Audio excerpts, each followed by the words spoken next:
आवाज की दुनिया के दोस्तों, यादें रेडियो सिलोन की के साए तले मनोहर महाजन का आप सबको प्यार भरा आदाब, नमस्कार। रेडियो सिलोन के इंग्लिश चैनल के मीटर बैंड्स पर शुरू हुआ हिंदी सर्विस का पार्ट टाइम प्रसारण धीरे धीरे गति पकड़ने लगा। प्रायोजित कार्यक्रमों ने उसे और भी आकर्षक बना दिया। मिस्टर क्लिफर्ड डोड की कोशिशों ने रेडियो सिलोन की कमर्शियल सर्विस को आसमान की बुलंदियों पर पहुंचा दिया। इंग्लिश सर्विस में एक से बढ़कर एक प्रतिभाओं का इजाफा हो रहा था, पर हिंदी सर्विस मात्र प्रायोजित कार्यक्रमों के सहारे चल रही थी।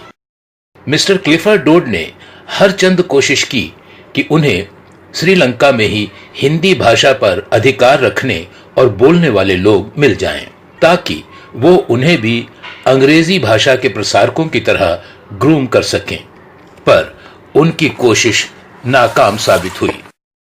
इसी बीच उन्हें विजय किशोर दुबे का नाम सुझाया गया, जिन्होंने ऑल इंडिया रेडियो से कुछ नीतिगत असहमति की वजह से इस्तीफा दे दिया था। विजय किशोर दुबे एक संपूर्ण और समर्पित ब्रॉडकास्टर थे। मिस्टर डोड की तलाश मिस्टर दुबे पर आकर ठहर गई।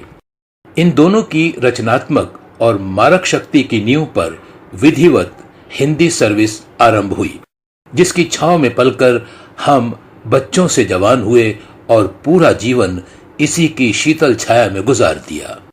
अब जीवन के अंतिम पड़ाव में भी इसी का हाथ थामे हैं। ये दुनिया अजब सराय फानी देखी, हर चीज यहां की आनी जानी देखी। जो आके न जाए वो बुढ़ापा देखा, जो जाके न आए वो जवानी देखी। बहरहाल सन 1954 के मध्य में एक दुबले पतले, मझौले कद, काली छोटी मूछों और मोटी आंखों वाले ज़हीन नौजवान विजय किशोर दुबे का रेडियो सिलोन की हिंदी सर्विस में पदार्पण हुआ। इस नौजवान को हिंदी, उर्दू और अंग्रेजी में एक सी महारत हासिल थी। आते ही विजय किशोर ने सबसे पहले तो हिंदी सर्विस को अंग्रेजी के प्रभुत्व से आजाद किया, क्योंकि यहां से अब तक जो भी प्रायोजित कार्यक्रम हो रहे थे वे सब के सब मशहूर अंग्रेजी कार्यक्रमों की कार्बन कॉपी भर थे।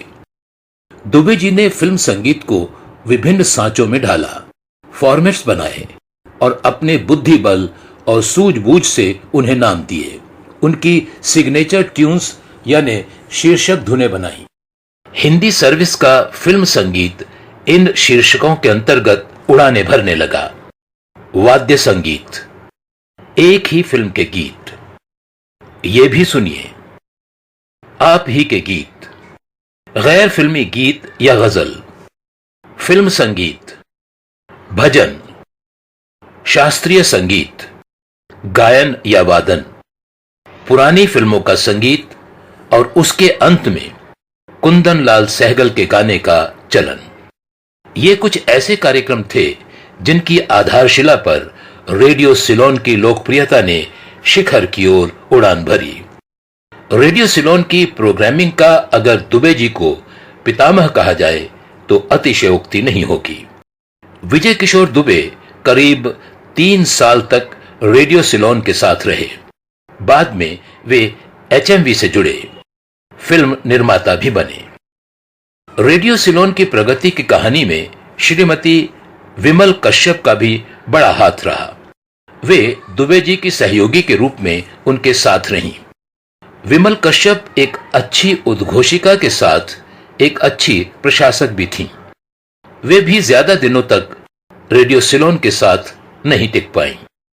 दुबे जी के साथ ही वे भी रेडियो सिलोन को अलविदा कर गईं।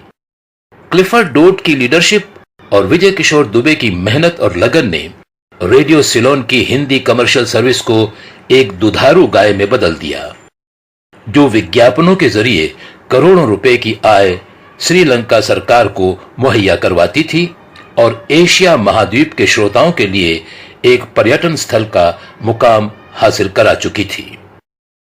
इसके बाद की कहानी कल।